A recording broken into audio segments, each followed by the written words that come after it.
Good morning সবাইকে। আজকের আবহাওয়াটা দেখেছো কেমন যেন ধোঁয়াশা ধোঁয়াশা। এমনিতেই শরীরটা আজকে একটু খারাপ লাগছে, তার উপর এই আবহাওয়া।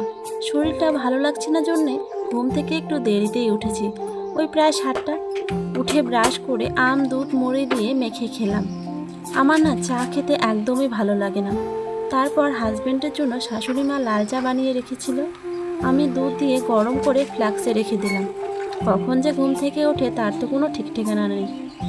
আজকে আর বেশি কিছু রান্না করব না, একদম সাদা মাটা দুটো তরকারি রান্না করব। কচি কচি পাট শাক ভাজি আর গাটি কচুর ডাল।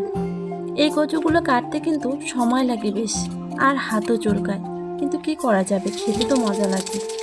রোজ রোজ মশলাদার খাবার খেতে আর কার ভালো লাগে বলো, গরমের দিনে। আর একটা কথা কি বলো তো, মন ভালো না থাকলে রান্নাঘরে ঘন্টার পর ঘন্টা দাঁড়িয়ে মশলা কষাতেও ইচ্ছে করে না। তাই একদম সহজ করে দুটো তরকারি রান্না করছি। কথা বলতে বলতে রেডি আমাদের আজকে রান্না বান্না। কার কার গাটি কচু খেতে ভালো লাগে কমেন্ট করে জানাও। আজকে তবে আসি, সবাই ভালো থাকবেন।